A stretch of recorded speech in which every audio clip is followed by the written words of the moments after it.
near the. Recording in progress. And. All right, this is a regularly scheduled meeting, everybody, of the Public Facilities Committee, Wednesday, July 22nd. At the beginning of the meeting, we have from Ward 1, Councilor Leary. Ward 2, is it Councilor Albright? Yes, Yep. online. We have Councilor 3, Councilor Kelly from Ward 3. From Ward 4, Councilor Damubed is here. Councilor from Ward 5, Councilor Getz. From Ward 6. We see Councilor Gordon. No, not yet. No. Not yet. Councilor Grossman's from Ward 7, and I'm David Kalis from Ward 8. We also have Councilor Maliki, who's not on the committee, and she's joining. We have our clerk, Mr. Bucher. We have our DPW Commissioner, Shauna Sullivan. We have from let's see there, our Commissioner of Public Buildings, Alex Valcarce. Is that John Dagnan, engineer? Yeah. Okay, good. That's not actually Katie. Molly Hutchins. Yes, that's, it'll look like Katie joined, but it's actually, Katie Wewell? yes. Okay, It's actually that's you, Molly. that's actually you, okay. So CPA Program Manager Molly Hutchins. Anybody else that I've missed? Joanne Calendar from Eversource, we appreciate you coming. All right, so let's get started. The first item is item 221-26, CPC recommendation to appropriate $232,000 for the cupolas and windows at City Hall. Community Preservation Committee recommending the appropriation of $232,000 in Community Preservation Act funding from unrestricted prior year reserves, account number 5800-3599, to the Planning and Development Department for a grant to the Public Buildings Committee, Public Buildings Department for the cupolas and windows at City Hall. Ms. Hutchins, will you take us through this? Yes, and first, before I share my screen, I want to apologize. You usually get some backing materials Yeah. from me, but I submitted this twice and I think once without attachments. Oh, So I will be sending it to Curtis to circulate after the meeting. But I have a pretty comprehensive PowerPoint to share. in the Okay. meantime. Which I will also send to Curtis. So sorry about the mix up today. Share my screen.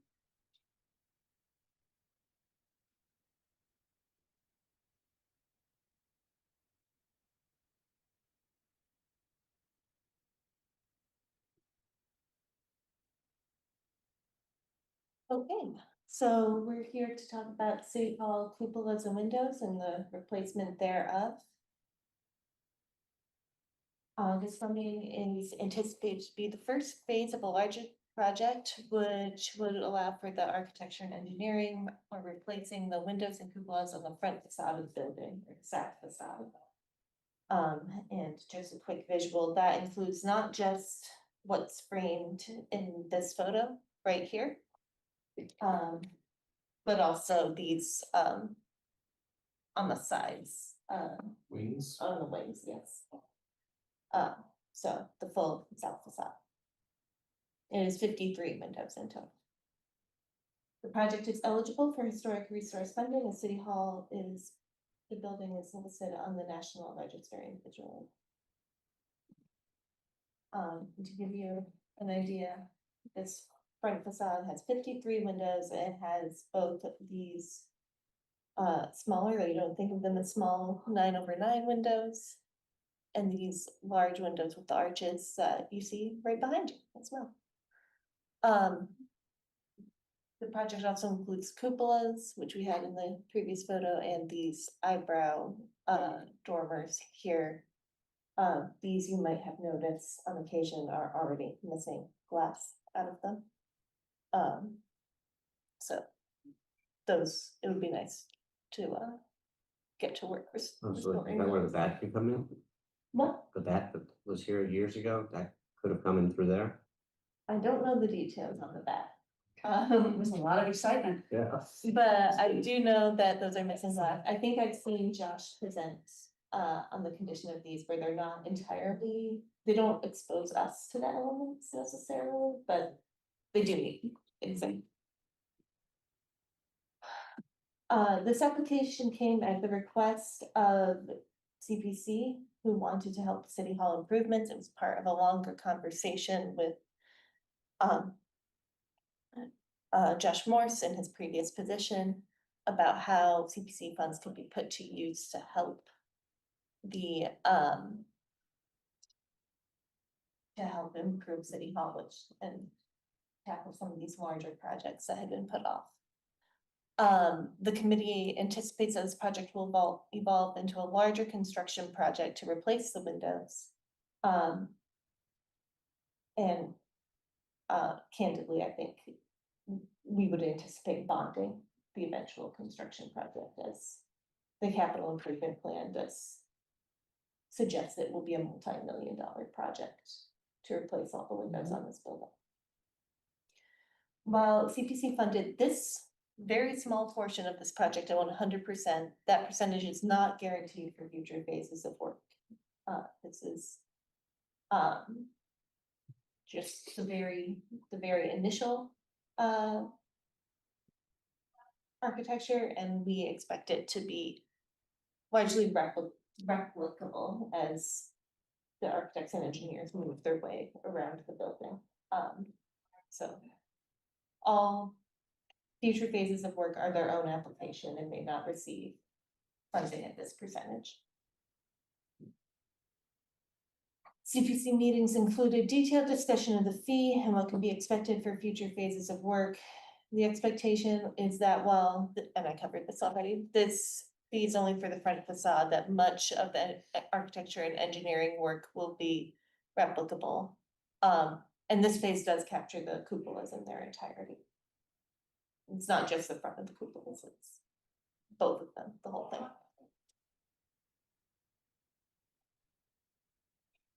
So this is slightly different than what I have on the docket request, because I submitted the docket request in FY 26, and now I have access to new funds for FY 27. So our historic reserve account has been replenished. And now it makes no sense to use that account since it's after July 1st that we heard this. However, there is no reason that the fund listed on the original docket request cannot be used. Just that we typically deplete the historic reserve account over the course of each fiscal year. At the end of last fiscal year, when I submitted the original docket request, there were no funds in the historic reserve account, and now after July 1st, there are again. So there's a possibility of making that change.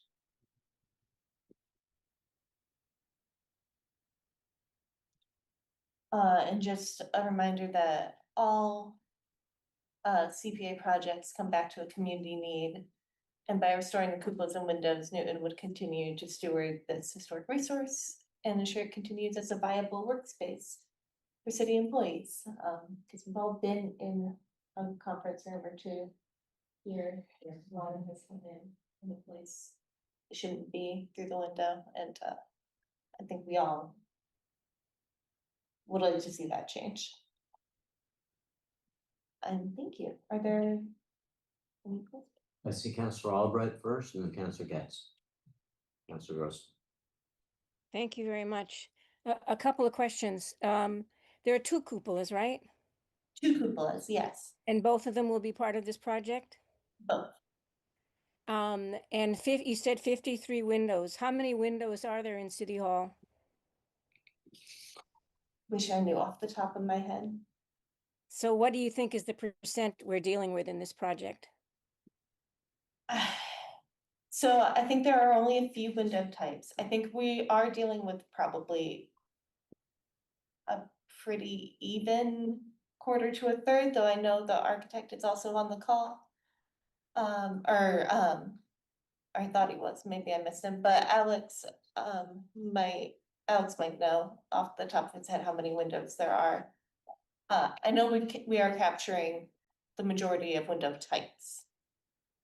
Yeah, I would have loved to have known, are we doing half, a third? What are we doing? I would just love to have known that, to have Okay. a sense of it. But maybe I'm not going to know that tonight.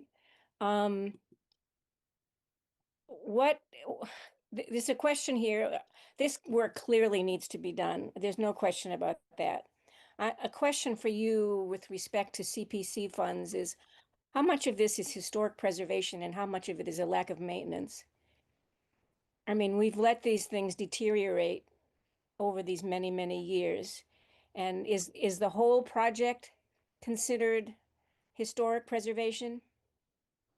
By the Secretary of Interior standards, it all falls under the rehabilitation standard, which would make it eligible for CPA funding. Okay, so it's Um, all of it is considered. All And of what it is, is eligible. what is the outcome that, of the first phase? What will be produced by the first phase? Construction documents. For the two cupolas, for the eyebrows, and for the various 53 windows? With the price of what the next phase would be to fix all those things? Yes, and Alex might have more details. Commissioner Valcarce, you want to step in? Yes, thank you, Councilor Kalis. Good evening. Although the first phase is to deal with the windows in the front facade, it's clearly a big project that is going to have to span some phases. And part of the work for RDA and buildings to do in this first phase is we have to figure out what all the different window types are, because eventually we want to make sure that everything goes together when it's all done. So they have to be historically appropriate with the right profiles, but we don't want to do one phase and get windows from manufacturer A and then maybe windows from manufacturer B somewhere.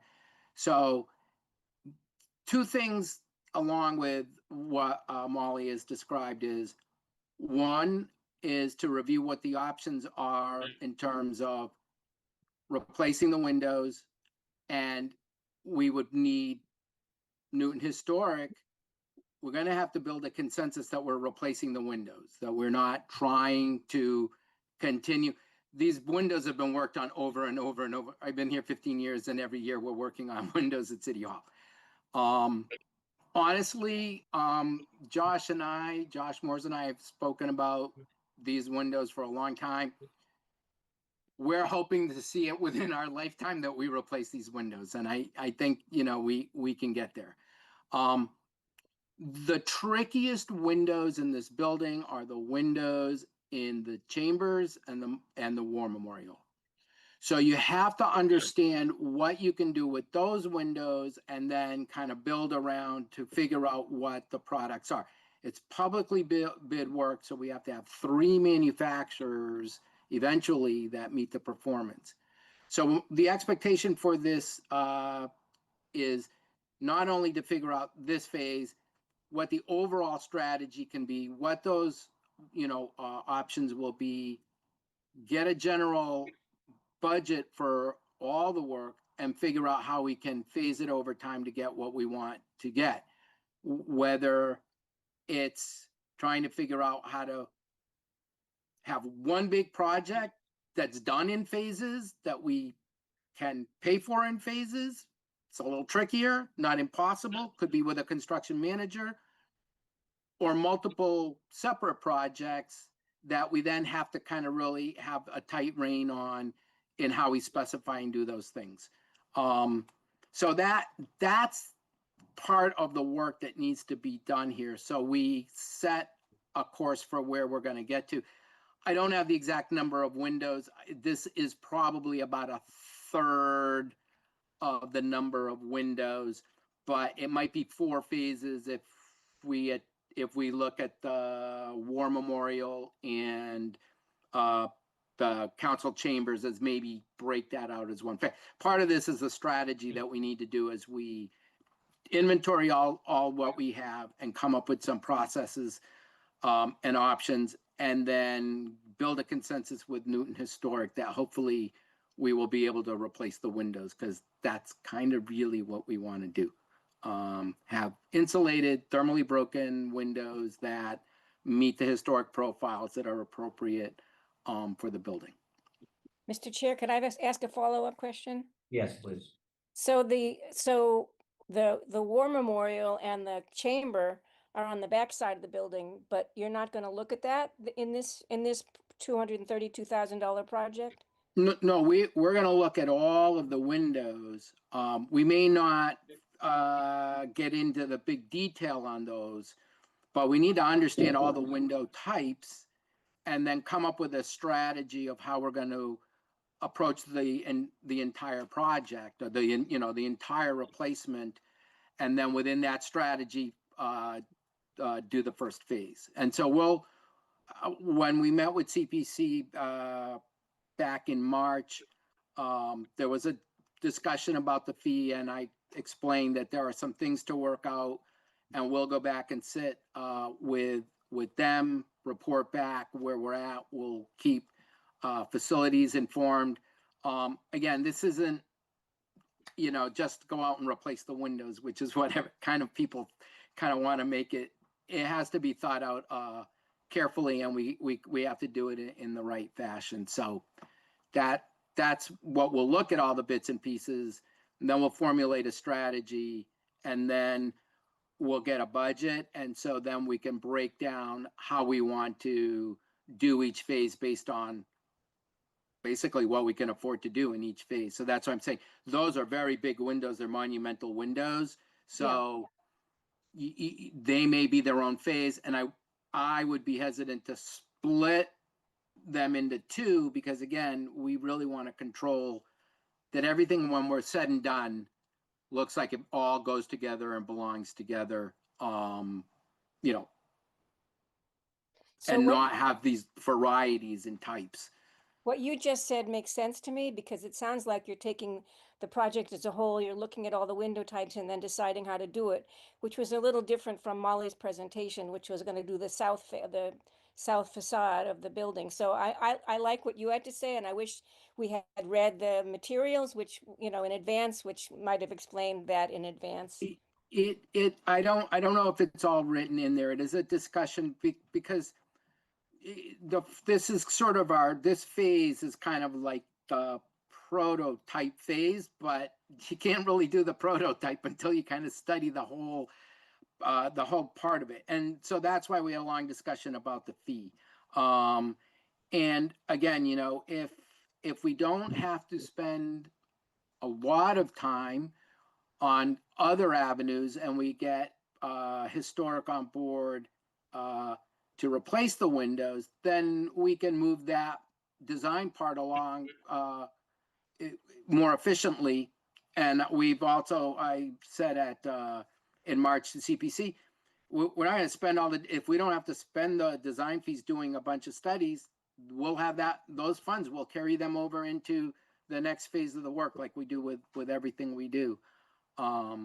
So I don't know that it's all written there, but that's the strategy that we're going to follow in order to pull this off, to do it right. So, Mr. Chair, I'm concerned that I don't really know what's going to be done with this $232,000, and I would probably vote to abstain tonight if we're going to vote on this, because I would love to understand it better. I understand you, Councilor Albright. I'm feeling the same way, but let's go through the other questions first. Thank So, you. Yep. Councilor Getz. Yeah, I specifically, Commissioner Valkari, I am totally confused in terms of what the intention of these dollars are for. Are we doing design? Are we doing actual work? Are we hiring a historic architect? It sort of sounds like it's just incredibly undefined right now. No, there is a proposal from RDA to do the work, which includes existing condition surveys, determining how we would proceed, working with historic, then doing construction documents, and then eventually construction administration. So we're going to do all those things. I just wanted to have folks sort of understand that we are studying not just the windows that we are replacing in this phase, but we are studying all of the parts that eventually have to come together. So it's in the backup. It's clear that we're going to do the services that RDA has described and put in their proposal. I just wanted to make sure that people understood that we're not looking at every one of these in their own individual slice, that in this first step, we are looking at these other parts so that we can knit it together. Okay. I'm hoping that makes it clearer. Ms. Hutchings, you want to add something? Yes, I don't know if everyone was around for my initial announcement that the backup had gotten separated from the docket request at some point. It hasn't been circulated yet. I am more than happy to come back to the next meeting to talk about that. I was gonna ask if there's a rush on this because I feel similar to the other two counselors who talked that I don't know what this is. I don't know where the money's going and I don't see any line items and I need more information. I have it to provide to you, and I will email Curtis directly after this, and I'd be happy to come back to another meeting. Okay, so committee members, we can continue with questions or somebody can make a motion now, but I'll do either one, so. Well, unless we hear that there's a timeline, in terms of it, it doesn't sound like there is, because you're saying that the appropriation is now shuttling over to the pot, the 27-year historic pot, correct, for this Yeah. appropriation. So I don't know that there is one, but please let us know if there is an issue of, do you need to hurry up and get this started? I'm directing this question to you, Commissioner. Well, we would like to get started for sure. All of these things take time. You all know that. Just working through the memorial stairs from design to construction was about a year's worth of time. I know that it is in the backup, and I'm hoping that maybe that will be helpful. RDA's proposal is definitely in there. Molly, I assume that the pre-proposal for design and all the breakdown of all the numbers that were put together is in that backup, right? Yes, but that hasn't been circulated as it should. Yeah. No, I understand. So I don't know, how, like, when we can get back together, if we're talking a extended period of time. But certainly we would want to try to keep moving this along, because it's these windows, getting this done is an important project and it's critical to the building, so. Done, Counselor Getz? Just a motion to hold. Well, there's some people- Yeah, no, I understand. Counselor Gross? So, okay, so I raised my hand with similar confusion, and seeing the backup, I think, would alleviate a lot of the confusion and give us a lot more clarity about what this money is about. I'm just sort of thinking procedurally how to handle this. Obviously, this would have to go before finance as well. My intention right now is to have the next finance committee meeting on Monday, August 10th at 7. Mhm. That is presuming the clerk's office can staff it, because Ms. Pennell is not with us anymore. So our clerk, Mr. Willison, is going to be our clerk for a while. Mhm. And I don't have 100% confirmation from him that that's a go, but I think it will be. So I was just gonna offer, not pressure, but offer that if you wanted to essentially do it as a joint discussion at 7 o'clock on the 10th, anyone can sign on virtually if they want. Maybe that can help us proceed in a timely way. If that's not convenient for people and more meetings than folks would like, I agree, there's no way we can without the information from it. Okay,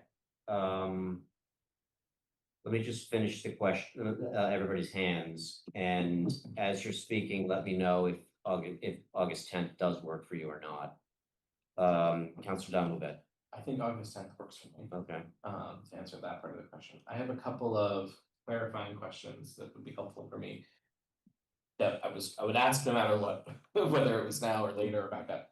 Can you just remind me, Ms. Hutchings, the historic resources funding, that's sort of like 1/3 allocation that we do? It's 10%. 10%, okay, and but it's like 10%, it's kind of gets broken down into buckets, that open space, affordable housing. Or do we have to spend that down every year? No, We don't have we to, do. but we do. Okay. So here where it says unrestricted, that's, but you're now recommending historic resources because that Because pot that- is refilled. everything. Great, thank you. Quick count from Google Maps, approximately 111 windows, including the cupolas. When I look at these windows, they look different to me than the windows in the council chamber. There. Yeah. And so I don't know how we can say that we're capturing all window types if we're only looking out here. But so are we capturing all window types? Many window types? Most window types? So I think we're capturing a number of window types. I don't think we can say all window types, which is why I wanted to make clear that we are going to look at the various window types. So we catalog things. Doesn't mean we're going to do it to the same level of detail for the first phase, but we need to have sufficient information to understand where we want to get to, you know, when all the phases are done.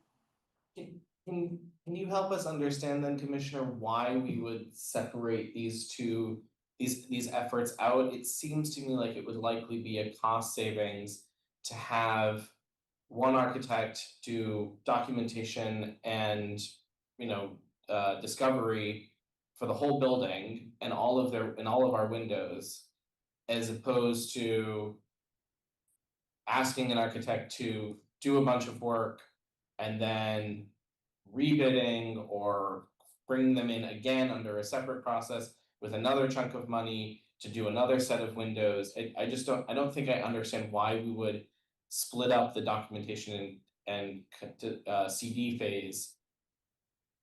I can understand splitting the construction phase up, but I don't understand splitting up the research and design component of it.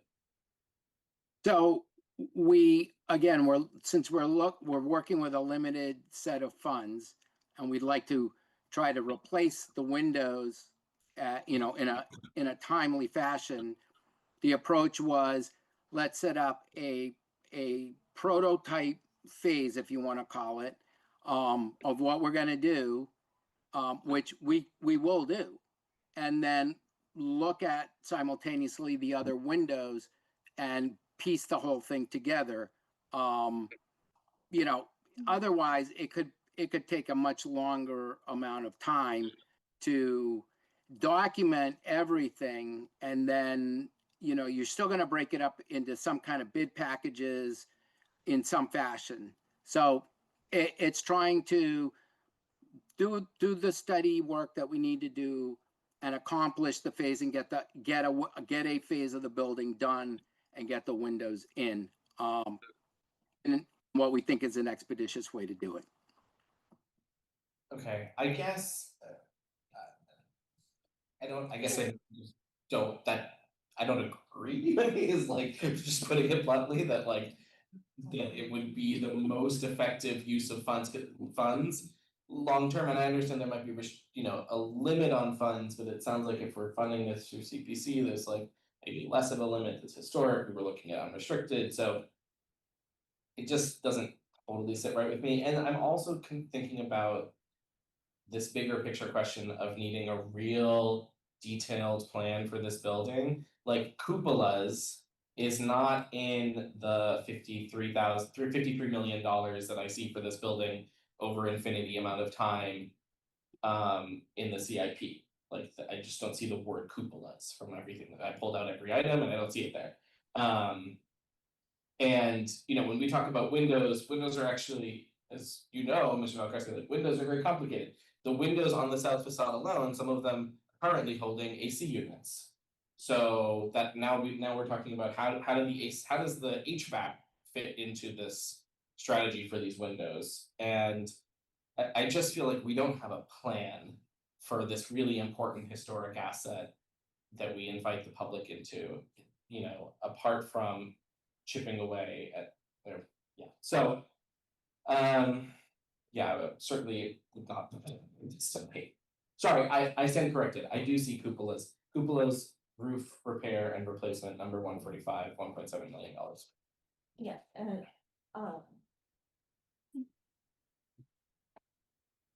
I was gonna say, I know it was on there somewhere when we talked about it, when we talked about City Hall as a whole of CPC. Again, I'm very sorry that this happened. Okay. I think I wouldn't worry about it too much because I think there are enough questions that Yeah. it might not be the big of a difference. So. Counselor Kelly? Oh, thank you. I overall definitely agree that we should hold this. I appreciate Councilor Grossman's suggestion that perhaps on August 10th, we might want to consider having a joint meeting in order to expedite this. As I think we all know, unless I have it wrong in my calendar, that at 8 o'clock, at 7:45, we have a full city council meeting that night. So, Okay. sorry, Sorry. what? Sorry. That you just corrected me. It's not the 10th, it's the 3rd. Oh, okay. I was going to say I could make it on the 10th. I could make it on the 3rd too. But I think that's a great idea. I'm surprised actually at how confusing and ill-prepared this proposal seems to come before us tonight. I'm not used to it coming this way from building and from CPC, and it is, as people have said, it's a little too all over the place. For one thing, even honestly, $232,000 for an undefined kind of feasibility for part of the building actually does seem like a lot to me. I very much appreciate the input from Councilor Damobed that it seems to me at this point, at this early stage, that looking at the entire building, fenestration and cupolas would make sense. And then, as Alex was saying, then maybe you do the replacements in phases. I may have misheard Alex when I thought he said something about some window replacement in this phase, but I don't think that's true. I think this is all kind of design feasibility. I don't think anything is being replaced in this stage. Correct me if I'm wrong, Alex and Molly. That is the proposal I have, is that it is all professional services. All right, so I must have misheard Alex when I thought he said there would be some window replacement in this stage. In any case, this is not ready for a vote tonight at all.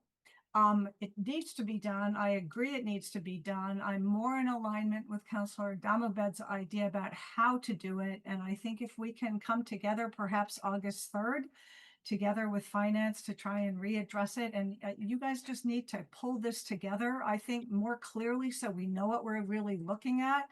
And the backup materials are available as well as the verbal presentation.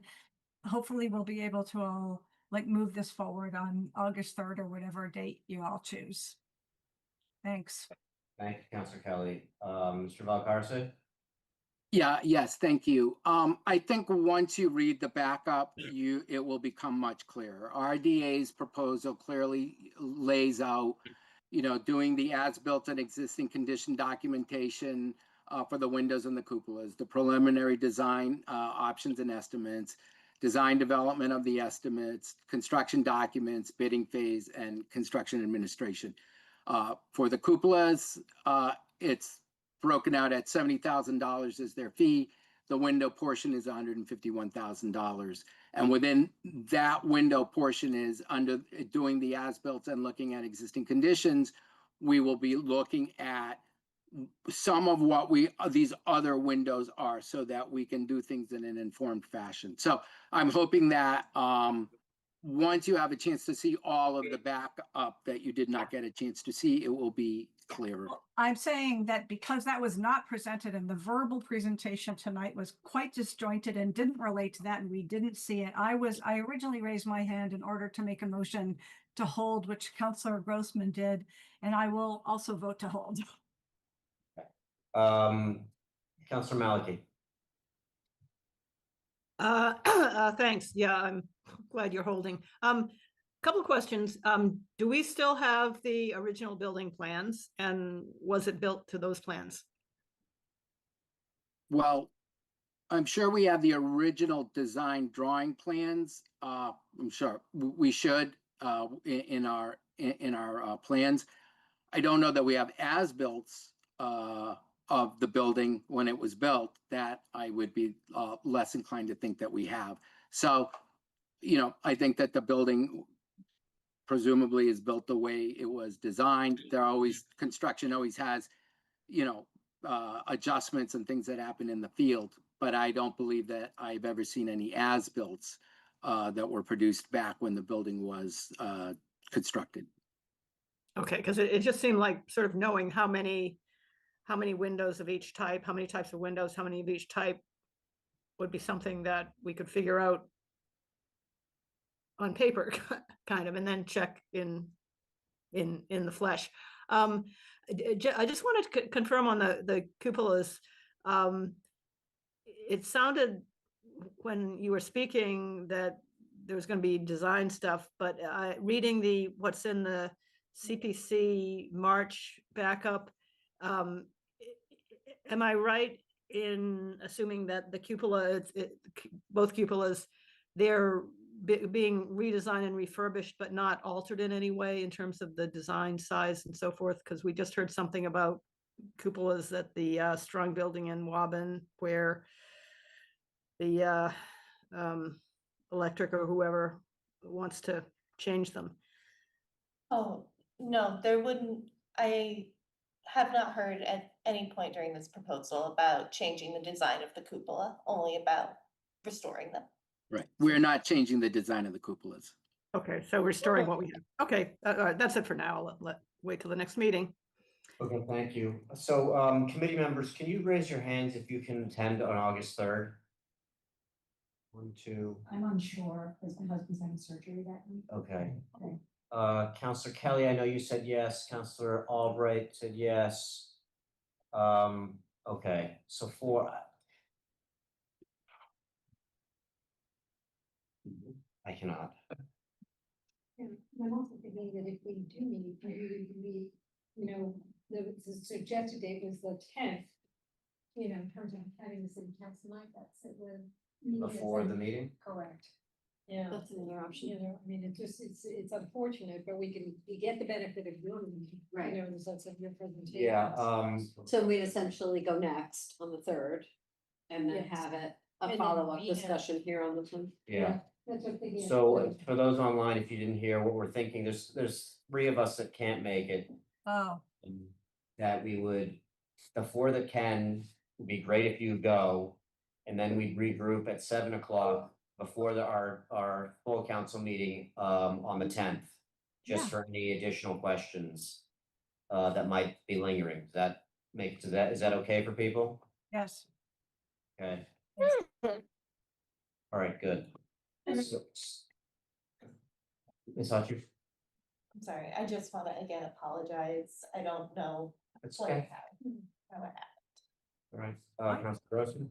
First of all, these things happen and, we'll deal with it. So don't worry about it. I wanted to just ask one question for tonight and one thing to have you bring to the finance meeting on the 3rd. Again, the caveat, I need our clerk's final blessing that he can have a meeting for Yes. finance on the 3rd.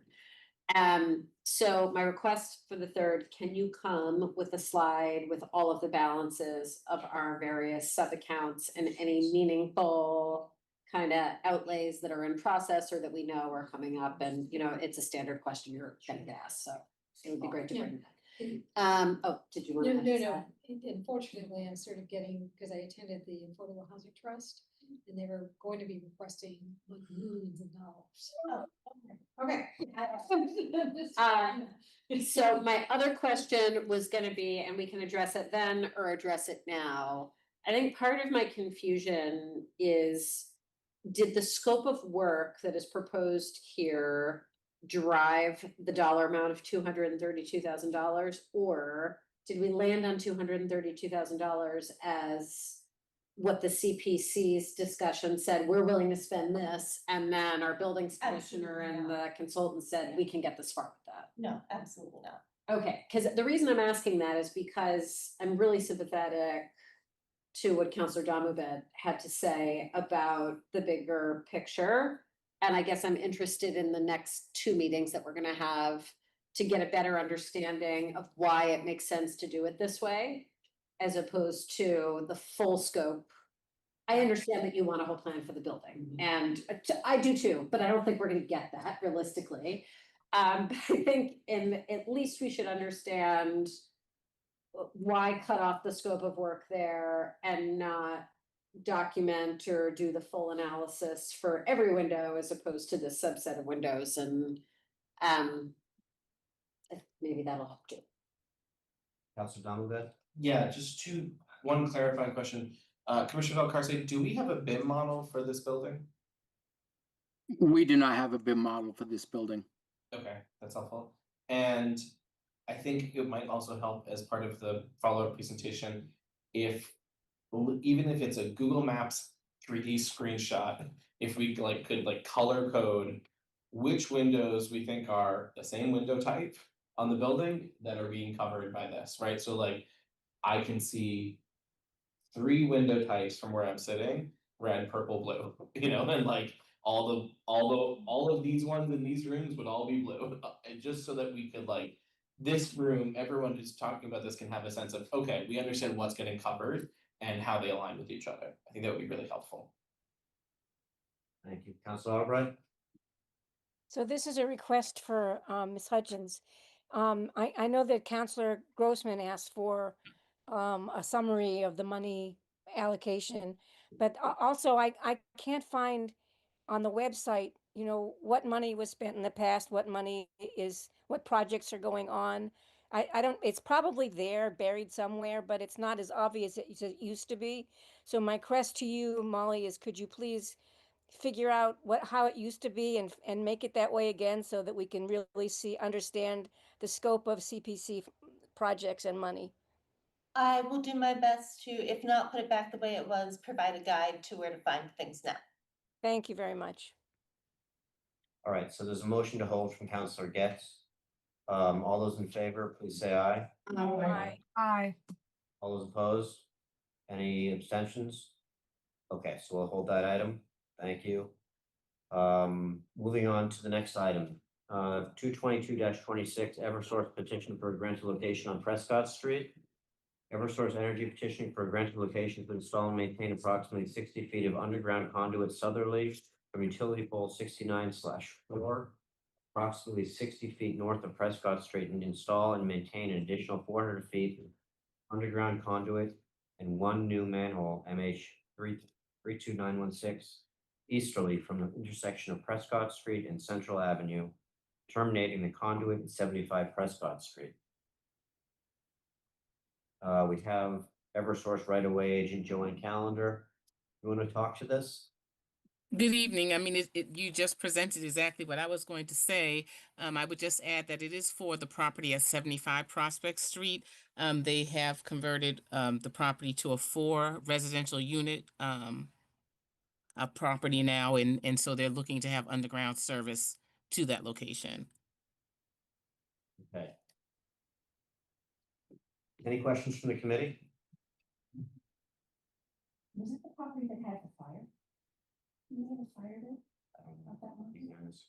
Okay, that is not really good. I'm just trying to figure, I think it's right next door to Emily, right? Counselor Albright. Yeah. Just a quick, we've been talking so much about transformers lately. Is there a transformer at this particular building? So there's going to be on the private property a pad mount transformer that the town has already worked with the customer to determine where it's going to be set on their property.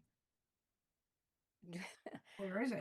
So I'm assuming that somebody knows it can't be in the setback. I would have loved to have known where it's going to be, but I don't think we have that information, do we? Do you know where it is on the property? I do not. All I have in my notes is that the property owner in the town resolved where it was going to be located. Again, Eversource really doesn't get involved on the private property, and that is up to the customer as to where they work with the town as to where they're going to have it located. Okay. Counselor So Albright, if I might, right as you asked that question, a Mike P and a Mike S raised their hands. Are either of you the owner and know where that is going to be located? We'll unmute you in a second. Mike Hi, S. this is Mike. I am one of the owners. This Mike, was what's a your last special. name? Mike Stutchins. Can you, yeah, give us your name and address? Mike Stutchins, 1535 Beacon Street, Newton. Okay, Speaking on behalf of 75 Prescott Street in Newtonville. This was a 4-unit special permit project. The transformer was located on the site plan as part of the special permit and part of the approval process. So, and it is not within the setback. Okay. Thank you. thank you. Counselor Albright, any more questions? No, thank you very much. All right, any more from the committee? All right, seeing none, I'm gonna, Well, I'll move approval since it's in my ward. I think I need to open the public hearing. Oh, sorry. Go ahead. Sorry. So, I don't need to, I'm gonna open the public hearing. Is there anybody from the public that wants to speak?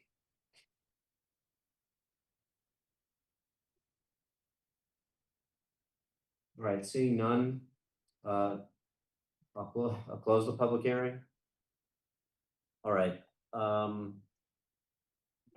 we need to vote to close it? Yes. Okay, is there a motion to close the public hearing? Motion to close the public hearing. All right, that motion from Councilor Grossman to close the public hearing. All those in favor, please say aye. Aye. Opposed? Any abstentions? Okay, that passes unanimously. All right, so then on the main item, Councilor Albright, did you move approval? Yes, I did. All right, so Councilor Albright moves approval on this item. All those in favor, please say aye. Aye. Any opposed? Any abstentions? Abstain. All right, wait, oh, one abstention, okay. Great, thank you. All right, so the final item is 218-26, requesting a discussion of the 2-foot rule, which allows street openings for utility work without a grant of location. Councilor Leary requesting a discussion with the Public Works and Law Departments regarding the origin and legal basis for the 2-foot rule, which allows National Grid to open streets to install new gas pipes without a new grant of location. The discussion should include reference to state law requiring city council approval for gas pipe street openings, National Grid statement at the December 4th, 2024 Public Facilities meeting that it may open streets without a GOL because of the 2-foot rule, and exploration of legal pathways to enable Newton to exercise more control over gas pipe installations. This could include the elimination of the 2-foot rule as well as recommendations of additional actions that the city could take. So we all received a memo from Mr. Councilor Solicitor Lee. I think that was very clear. I hope everybody read that, and I was wondering if Commissioner Sullivan had comments on this, or just was here to take questions. Here to take questions, I can comment if you'd like. This is fully within the city council's purview. The DPW's role in grant location is to ensure that they're appropriately located within the underground infrastructure, that it is safe, that pedestrian crossings maintained, that traffic flows, and that it's appropriately repaired. Okay, we're glad you're here for questions. Councilor Leary, do you want to talk to this person? Yes, I mean, I brought this up because, I've been working with advocates on, plans to meet our climate goals. And of course, that includes getting off fossil fuels. I think most people are familiar with the GSEP, which is the Gas System Enhancement Project that the legislature passed in 2014 with the idea to speed up the repair of leaking gas pipes, which we all agree is a huge problem. But what happened is it really just incentivized the wholesale replacement of all our gas infrastructure at a great deal of money. It also, the pipes that are totally replaced, the utility can get that money back from the ratepayers. The pipes that are simply fixed or repaired, they don't get that incentive. So there's really an incentive to just replace everything. So that's part of the problem. And at the state level, there are plans. They've been trying to sort of figure out how to rein in GSEP, how to get the utilities to, they really have had no plans to get off fossil fuels at all. Initially, they were thinking of putting another type of gas through helium gas, I think it was, hydrogen gas through the pipes. So what basically asking here is for more clarity and a more opportunity to work with the utilities a little more closely. And at this point, this part really only says, look, we want all the grants of what we had as grants of location. We want all the gas work done in the city to come before the Public Facilities Committee. And I understand that there's not really that many more. I don't like it wouldn't overwhelm the committee in terms of having to do that. It's sort of a first step in gaining more control over the whole system. And at the same time, I'm quite aware that we do need to have more authority, and that has to come from the DPU to work with the utilities. However, when Councilor Albright was chairing the committee, we also did work closely together with and had several good discussions with both the gas and the electric utility. And I see Councilor Albright has her hand up. She could speak to that. So this is sort of a first step to outline sort of why we're asking what it could do to get feedback from both the community, the advocates, and our commission. Great. Councilor Albright. So, okay, I had a question for Ms. Sullivan, but I'll speak about GSIP for a second. You know, in the work that we're doing, that we've just begun with National Grid and Eversource to get gas out of Newton, GSIP is its own little area, self-contained, that the National Grid is not willing to share very much information with any of the communities about. They're not willing to share their capital plan for the next 5 years about what's going to be coming up for GSIP replacement. So, you know, we won't have much more control by saying, no, you can't do this replacement, but we'll at least have a better understanding of where are the pipes that are being replaced. But I don't know if you all had a chance to read the memo that Peter Bear sent us. There were, I mean, this is my question for you, Ms. Sullivan, when I met with you and Kim back maybe over a year ago, you said, I think it was Kim that said there weren't very many projects that came to us that were less than 2 feet or 2 feet or less. But the memo that Peter wrote to us, they were like 25 or some large number of projects that came to us with that 2-foot rule that we never saw, we didn't know about. I think that was for fiscal 25. So do you have a better handle on it now, Ms. Sullivan, about how many more projects will come before the Public Facilities Committee? No, I do not, because some of these look like they're probably service lines, the 50 and 60, 20-foot ones, 25 feet one. I would have to go and look. So I'm not sure that they would ever require a grant of location. It's a service line. So service lines are treated differently. It's the connection with the houses, yeah, it's a little different. It's not a gas main. Okay. hold on. They do So maybe- require a street opening permit. Maybe that's what Peter included in that memo of his service lines as well as. I don't know this for sure, but it is what I suspect. Let me just Okay. ask, did you include service lines? No, No. these are street openings mentioned in the filings from National Grid Okay, along the street. okay. They would require a street opening for a service line, just to be clear. Yeah, the statement from National Grid is 50 feet along this road. Well, I think either way, it would be good to clarify. It was one of my questions too. How many more projects we get? And then also approximately how much delay does that then leave for customers? And I think that type of research, I'm not sure, Ms. Sullivan, if that's possible, but I think that would be good just for us to have. Happy to do that because some of these are likely encroachments as well. Okay. Where they are legally required to move their gas main because there's an encroachment on another utility. It's usually us that's encroaching on them. Right, that would be great to understand that. So my last question is, Ms. Sullivan, also for Ms. Sullivan, what kind of work should our committee do to make this happen? Do you just pass a motion, you know, that we want to do away with the 2-foot rule, or does it need to be ordinance based? What are you looking for from us to make this happen? So this is been in place for decades. I believe several decades. It is not state law. It's not in the ordinances. It's informing the National Grid that they need to come in for grants of locations. This So isn't DPW's practice. This was established probably by a past city council or board of aldermen. So we could just create I could raise my hand and say, I move that we do away with the 2-foot rule and make all grants of location come before us. We would all vote, and that would be enough to guide what you do. I'm not sure that there's a 2-foot rule to do away with. It isn't stated in the ordinances or in mass general law. No, but there's clearly a guideline that you're using that, I mean, as I understand it, some cities have no de minimis, some cities have 1 foot and it can go up to 5 feet, and ours is 2 feet. So we want to do away with that 2-foot rule. And Yes, but so, it's not the Public Works Department that's making that determination. I'm not sure. I think maybe a resolution would be appropriate that there's no longer a 2-foot rule okay, within the city okay. of Newton.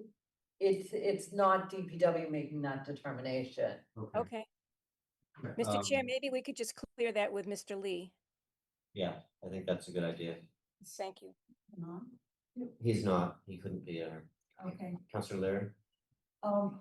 So Commissioner, I just wanted to ask, do you have the authority just to say that you want all grants of location to come before the Public Facilities Department? The grant of location works, it lies within the city council. It's not the Department of Public Works. We review any grants of location submitted to the Department of Public Works per the ordinance.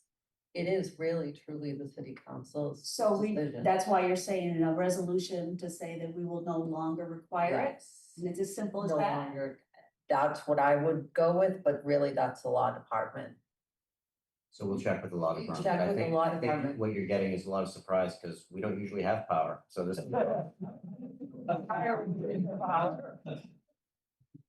Councilor Grossman. Great, so part of what I'm confused about, and maybe this is a question for Solicitor, Lee. Assistant Solicitor Lee.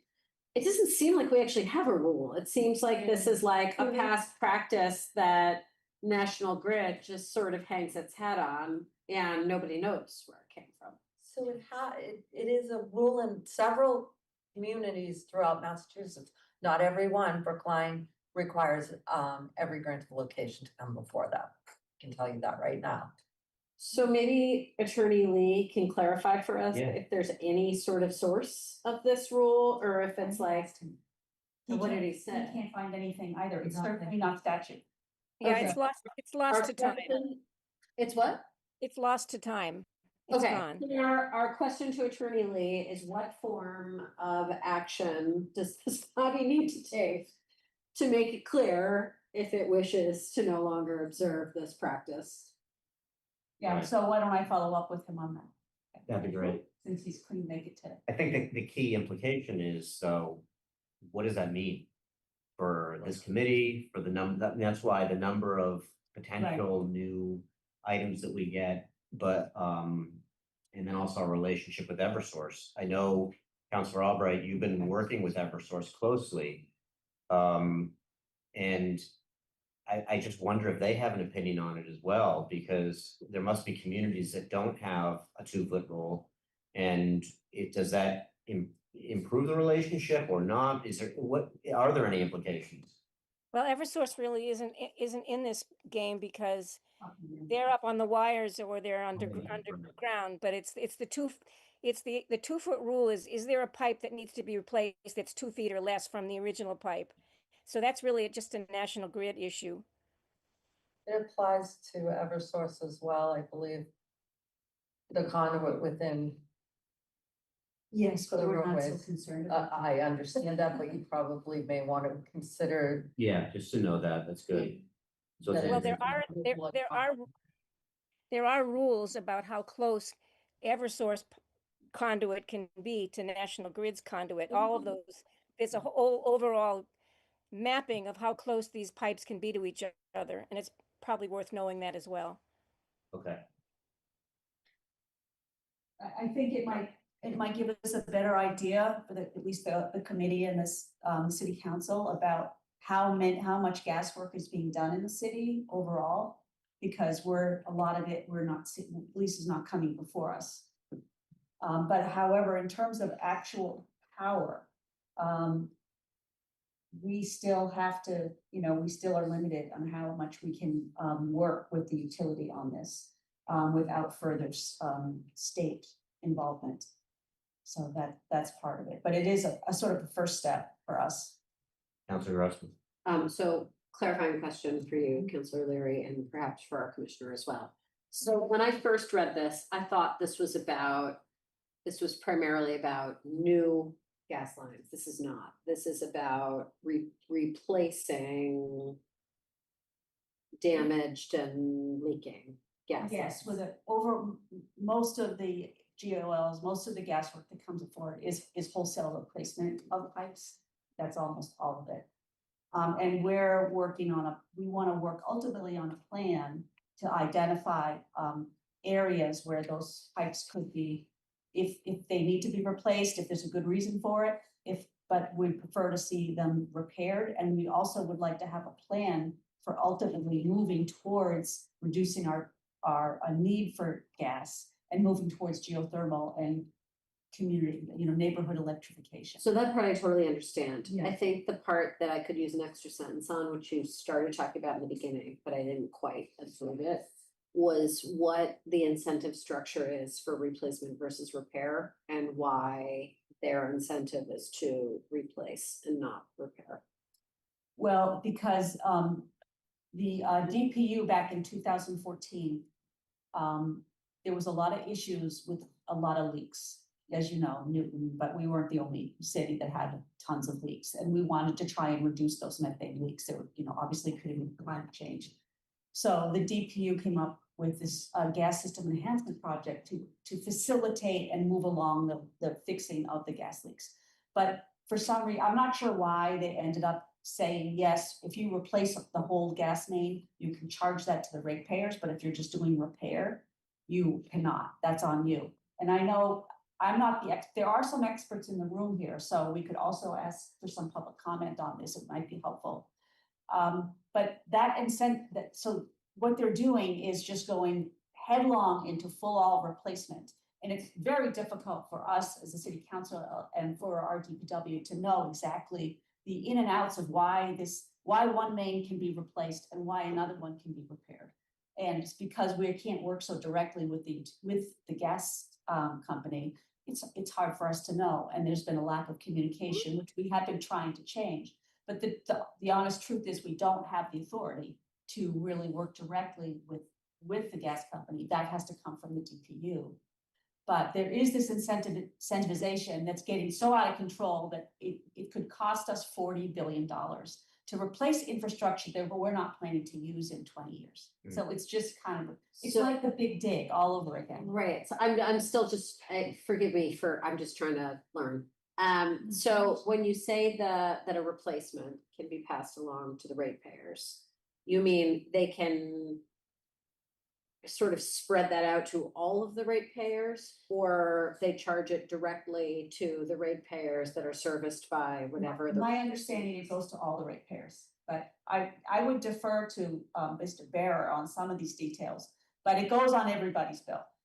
I'm happy to, at the chair's discretion, hear from Mr. Bearer, but what is my other question is, when you say it costs us $40 billion, is that because the utility companies are doing this work that they're then passing on to all the ratepayers? Is that, I just want to understand. So it's the same. It's $40 billion and. It's over a period of the next 20 years. And it's very similar to actually the Big Dig, where a lot of that work was bonded. We're still paying off the Big Dig as well. But it's going to put all this burden on ratepayers for many years to come if we keep up this plan at the rate that we're doing it. So. And your point is, some of it might be able to actually not be updated, and because some houses are going electric, so we don't need all the infrastructure. Right. And to be honest, gas company really doesn't seem to have any real interest in changing the way that they do, the way they do business. We wouldn't expect them to. I mean, we're barely asking them to put themselves out of business. We did have a street, was it Gardner? It was Gardner Road up here? Garland. Garland Road, I'm sorry, yeah, right here in Newton, right in Newton Center. where they were gonna replace the main gas line there. And that is the road where almost every environmentalist in the city has lived or does live now. And many of them are all electric already, and many of them were willing to forego the gas, if not all of them, and to work towards electrification.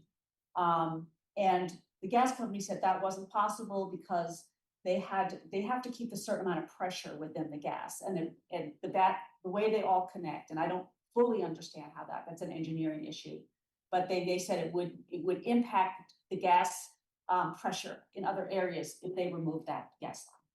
But that's, this is the kind of information we need to know more of. And we really need, as Councillor Albright has already said, a more long-term plan. This is going to take, quite a bit of work and quite a bit, and we don't know what they're doing in 5 years. We can only see 1 year at a time. Like, this is sort of like the first step, because I kept hearing about this 2-foot rule, and it seemed like it was just a barrier for us to get more information, and no one could tell me where it came from. So. Councilor Albright? I was just going to suggest that we had our first, you guys appointed me as a representative to this long range planning with Eversource and National Grid, and we had our first in-person meeting, and we have another one, I think, next month. And I maybe we could put this item back on the agenda. We held it so that I could explain to everybody where we are, what we're doing. And it sort of fits in together with what we're talking about tonight. So I'm hoping that in the next couple of months, you could put this back on the agenda. Yeah, I think that's great. This was really intended for people to ask questions and learn more, and the intention is to hold, and we'll discuss it later when we have more information. Any other comments from the committee? I was wondering if we might want to make it a public hearing so we can. I don't know that I can make it a public hearing, but I'll entertain comments. Mr. Bear, would you like to speak? Just to answer your question, everything that they spend comes out of the ratepayers' pockets. Repairs, they have to wait until the DPU rules, so they have to wait a year before they can collect the money from the ratepayers and what they spend on a repair. GSEP is an advance payment. They get the money right away. In fact, they promise to get the money even before they do the work. So the GSEP program is a financial incentive to replace pipes. And that's, so that's why it's much more profitable to replace the pipe for several reasons, but that's one of the big things about the GSEP program is it just, got them to do it, make it more profitable. Thank you. Thank you. And Mr. Barrera, what is your address? 60 Endicott Street. I should know that by now. Councilor Kelly? Oh, you're muted.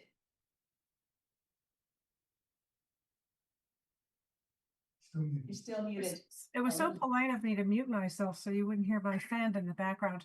I just want to remind members of the council, of the committee, that we received an email from Ellie Goldberg today about she sent it to the Public Facilities Committee, let's see, at like 2:30 this afternoon-ish, talking about gas safety spending.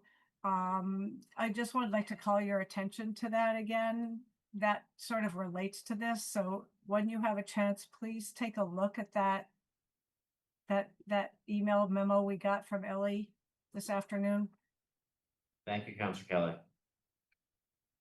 All right, so is there a motion on this item? I'll make a motion to hold. Okay, so there's a motion to hold. All those in favor, please say aye. Aye. Any opposed? Any abstentions? Okay, that's unanimous.